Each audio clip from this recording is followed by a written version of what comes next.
Sama juga dengan kehidupan beragama kita. Memang kita warisi itu, tapi kan kita harus rawat. Kita harus pelajari juga, biar itu tetap ajak gitu loh. Kalau nggak kayak gitu kan gampang kali pindah keyakinan.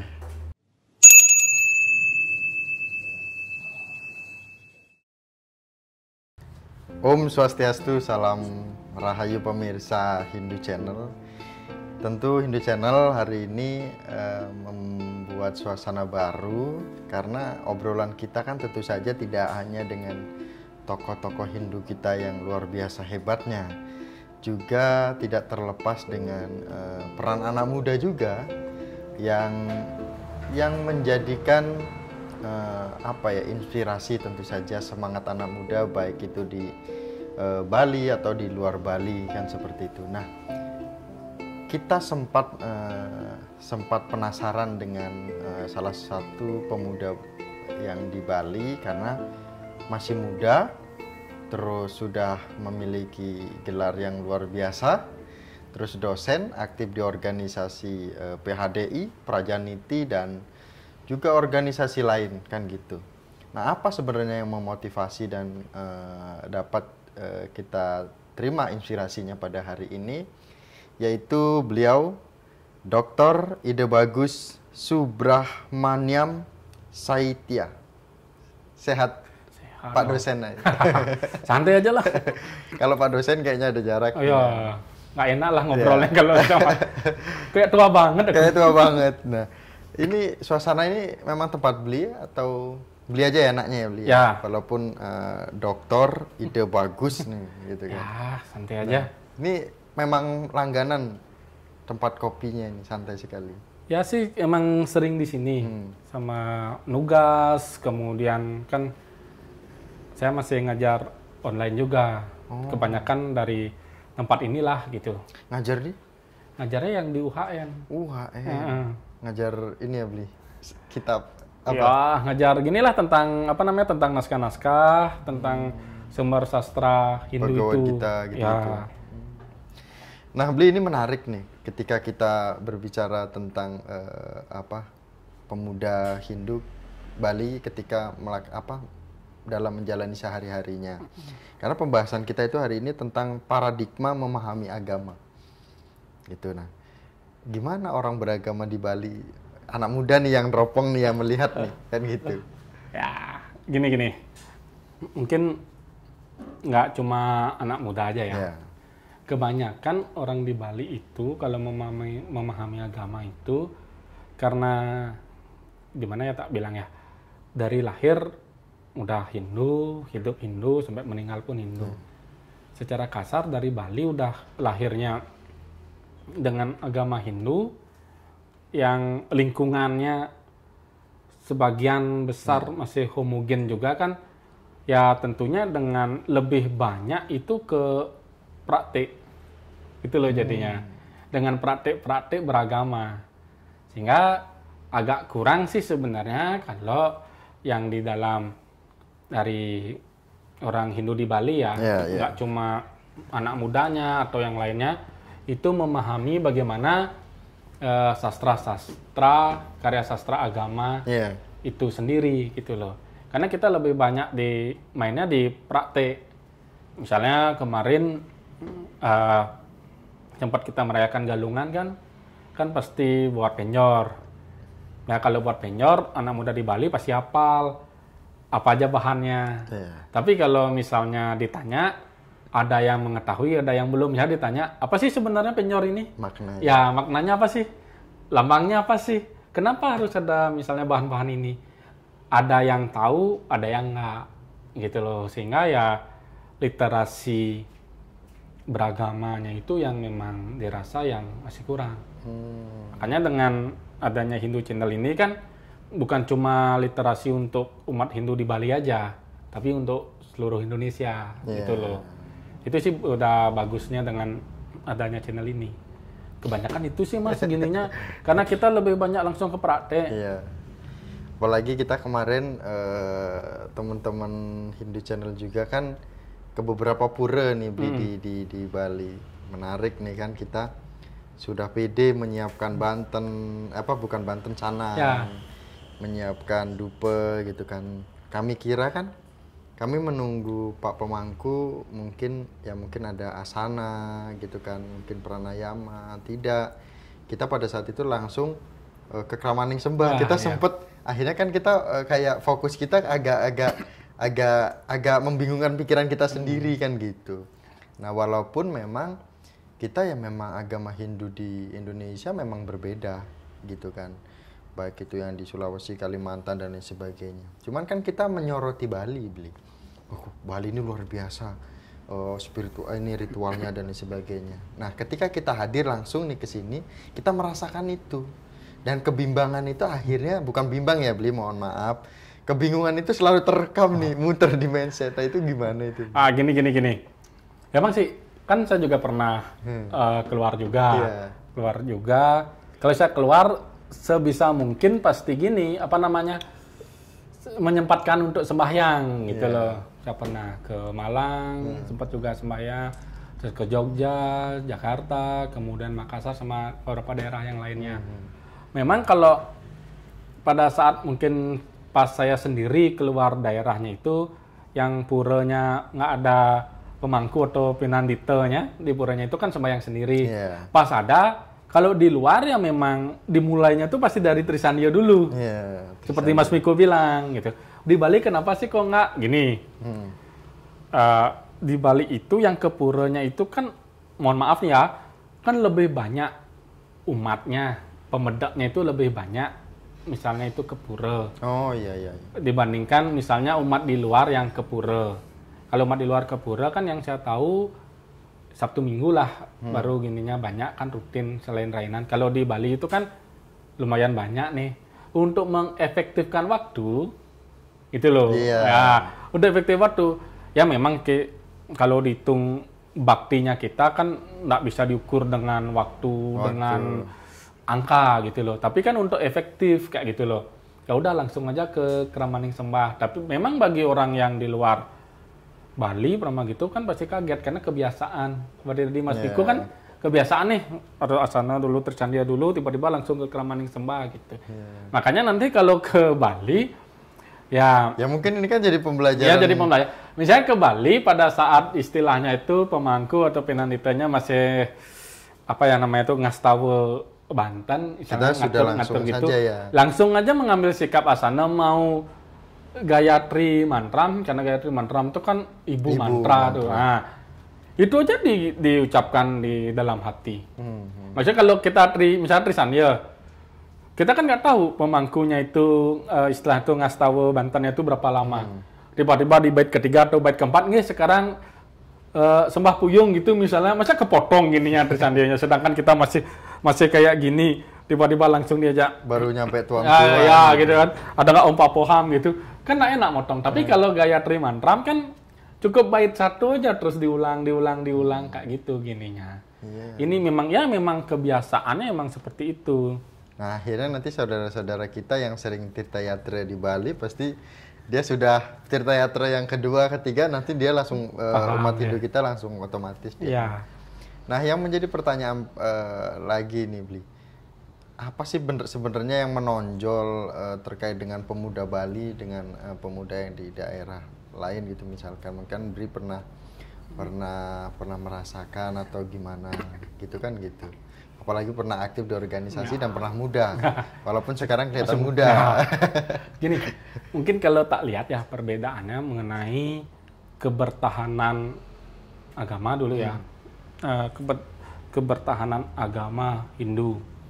Tapi memang sih beberapa dari organisasi atau yang lain itu kan lebih ke pergerakan. Ini anak mudanya nih mau kemana sih kalau berbicara masalah kenegaraan, kebangsaan, politik yang lainnya. Tapi kalau saya kan lebih memfokuskan diri itu mengenai bagaimana sih anak muda Hindu terhadap agamanya, gitu loh.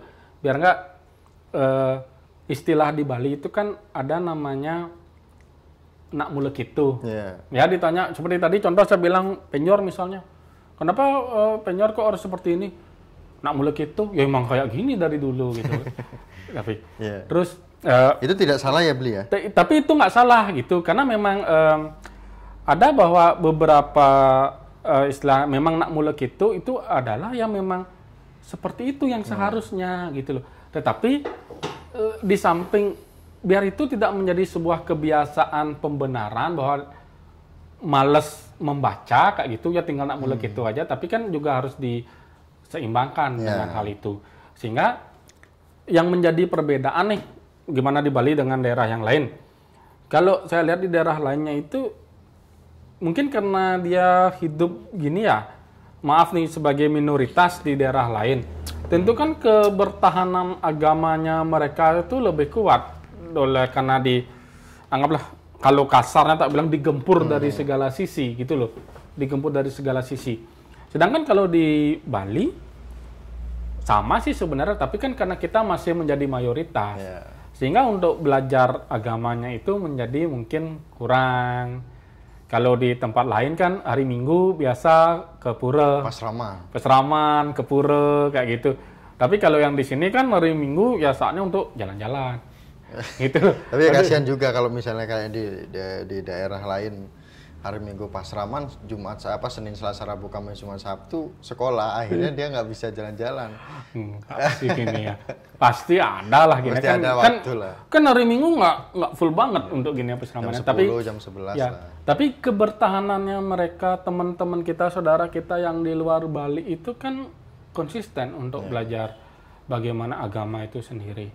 Saya pun jadi pengalaman jadi dosen, beberapa memang saya temui bahwa mahasiswa saya yang berasal dari luar Bali itu, dia lebih memahami bagaimana mengenai teks-teks sumber ajaran.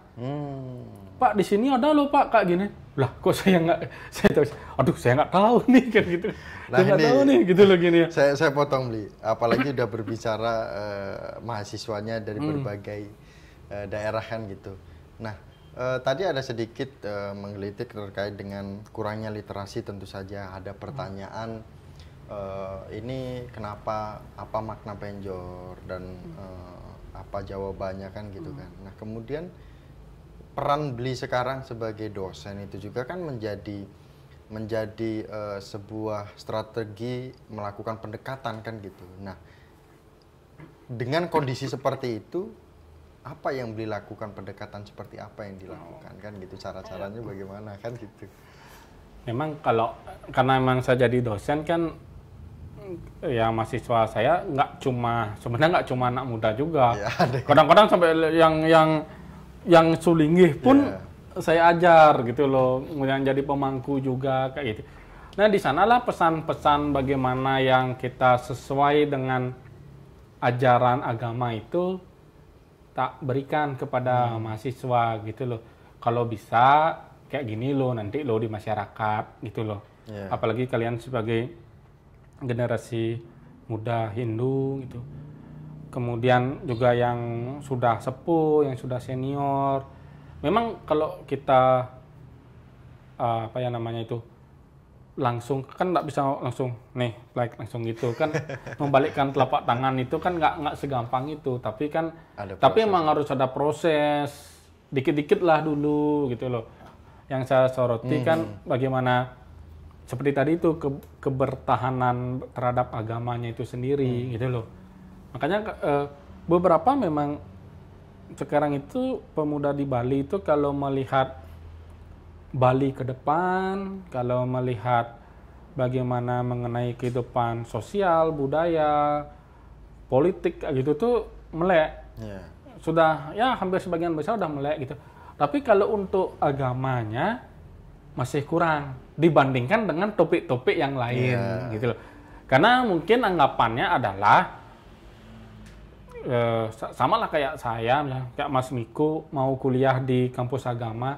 Memang sebenarnya kalau Mas Miko di komunikasi kan, kalau kita lihat melihat secara realitas kan gini, mau nyari kerjaan di manapun bisa kalau komunikasi kan. Tapi kalau kayak saya misalnya lulusan teologi, teman saya lulusan filsafat, mau kerjanya di mana?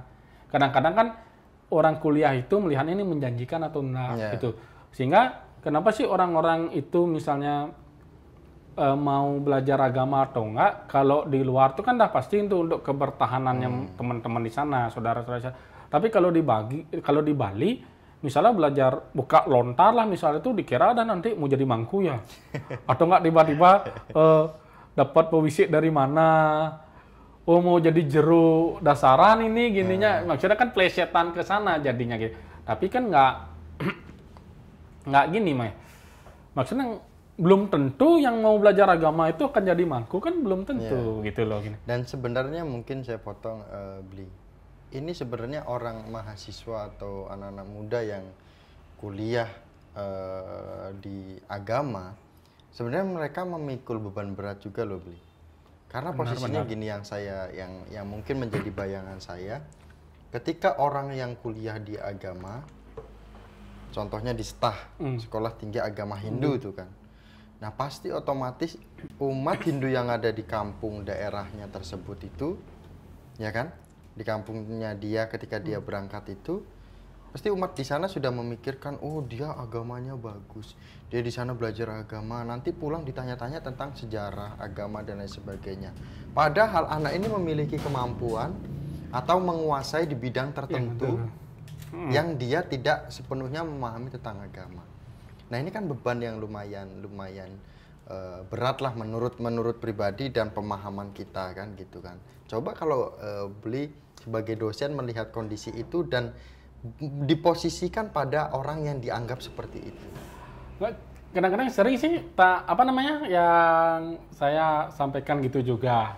Kamu kuliah di UHN, pasti di stempelnya pasti anggap ahli agama atau tahu agama gitu.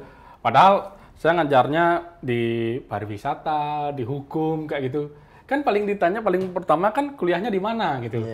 Jadinya kan dianggaplah tentang tahu agama. Makanya ada beberapa muatan agama yang saya berikan kepada mahasiswanya saya gitu loh. Meskipun misalnya bukan basicnya kalian, tetapi minimal bisa menjelaskan tentang ini loh. Gitu ya.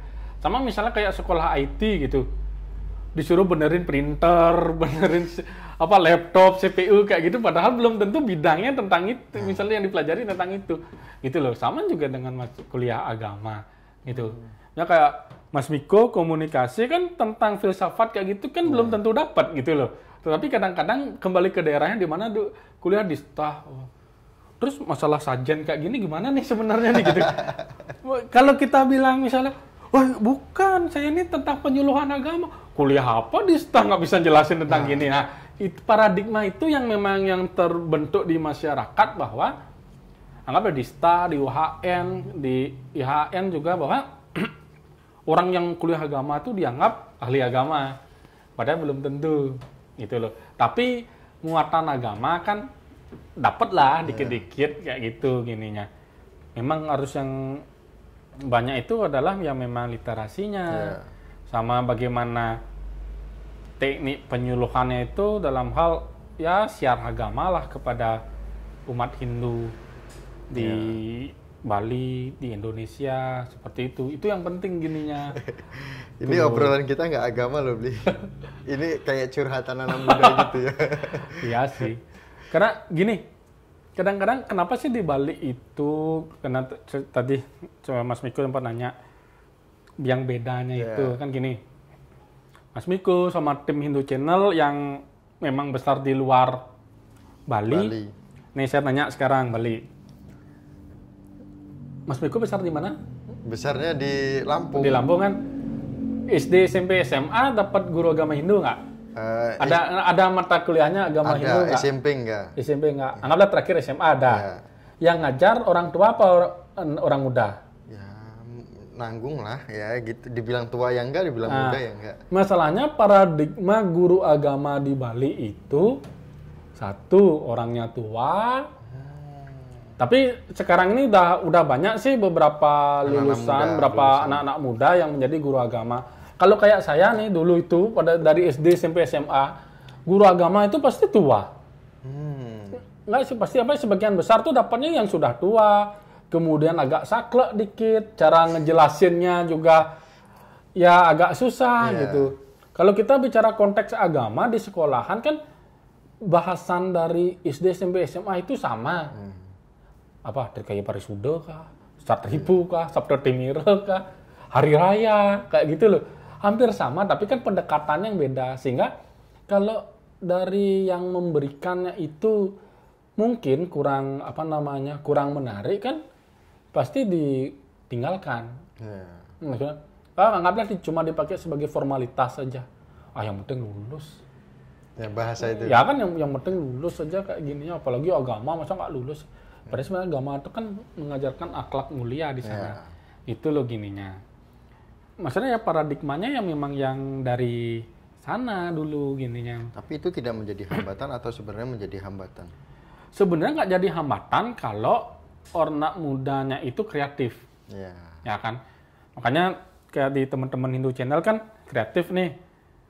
Walaupun agak telat sih untuk gini kan podcast tuh, tapi kan istilahnya nggak ada kata telat gitu loh. Tapi memang telat, tapi daripada nggak sama sekali, kan mendingan telat gitu loh. Tapi kan itu kreatif. Tapi kalau anak mudanya nggak kreatif, misalnya nggak mau misalnya untuk belajar atau yang lainnya menambah wawasan, ya memang susah gitu loh. Tapi sebenarnya agama Hindu itu yang paling gampang loh. Mohon maaf nih, yang paling gampang. Tapi memang mungkin menjadi sebuah, ada yang merasa berat beragama Hindu itu kan karena kesepakatan masyarakat. Itu yang membuat orang-orang itu merasa berat. Tetapi kalau dari segi ajaran, sebenarnya yang paling gampang itu agama Hindu. Misalnya gini, sebenarnya seberapa sering sih agama Hindu itu orangnya itu sembahyang?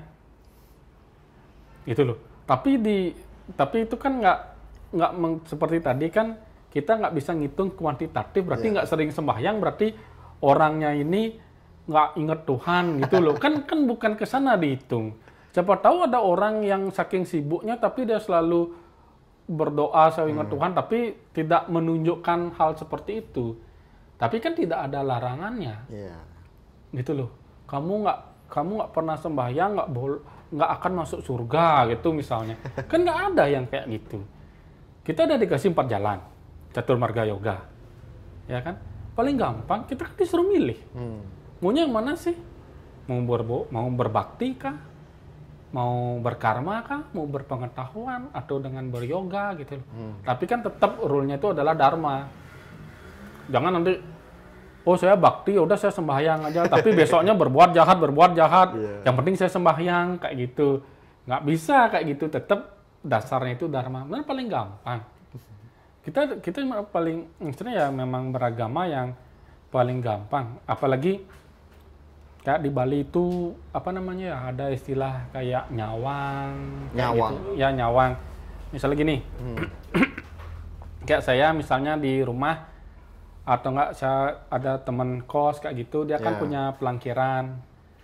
Bisa nggak bisa dia pulang kampung, kan bisa dari berdoanya tuh dari pelangkiran aja. Itu udah fleksibel banget tuh. Harus dia jauh-jauh harus pulang kampung gitu loh. Nah, Mas Miko dari Lampung, sekarang udah di Bali. Di Lampung ada odalan misalnya. Ya kan, ada odalan misalnya. Masa Mas Miko bela-bela ini, saya harus naik pesawat ini biar sampai di sana, kan nggak kayak gitu konsepnya di dalam agama Hindu gitu loh. Ya udah Mas Miko datang aja, mau mumpung di Bali misalnya, mau di Jagatnata kah, mau di pura yang di mana kah, kan bisa berdoa di sana juga. Gitu loh. Itu udah fleksibel banget agama Hindu. Di gini juga disebutkan di kitab Bayu Purana sama Sara Muscaya. Memang kita beda ya dari umat lain ya. Kalau umat lain mungkin baca Alkitab, baca Al-Quran sudah sedari dini. Sedangkan kita baca Weda yang mana sih? Itu dulu. Mau Weda Sabda Suci, itu udah ringkasan Weda. Mau baca Rig Weda, bingung bisa. Mas Miko buka aja Rig Weda yang pertama. Apa ini? Kok si Agni, si Indra, si Waruna juga. Pasti anak-anak muda. Anak-anak muda kalau misalnya Rig Weda, misalnya ketika buku dari Rig Weda, apa ini? Kayak gini kan gitu. Tapi kan dari Bayu Purana, dari kitab Sara Muscaya kan udah dijelaskan kalau mempelajari Weda itu berjenjang. Dimulai dari Itiasa dan Purana.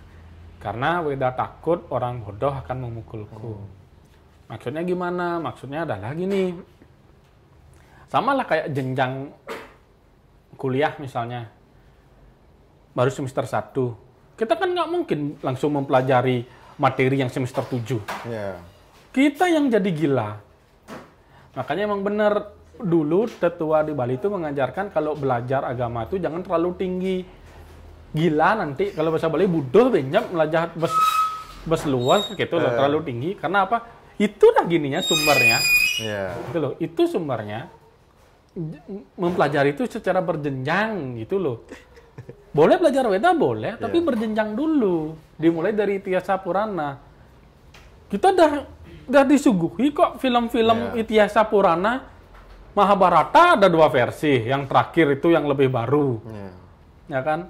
Di platform apa namanya tuh berapa video berlangganan itu ada Mahabharata di sana. Terus ada Little Krishna, terus ada Mahadewa sama yang lain. Itu kan cerita Itihasa Purana di sana. Kan bisa belajar dari sana dulu. Tapi yang kayak gitu kita nggak bisa telan mentah-mentah. Ya contoh misalnya Ganesha yang dipenggal kepalanya sama Siwa itu sendiri. Kalau kita telan mentah-mentah kan pertanyaannya, kok bapaknya aja bunuh anaknya nggak masalah gitu loh.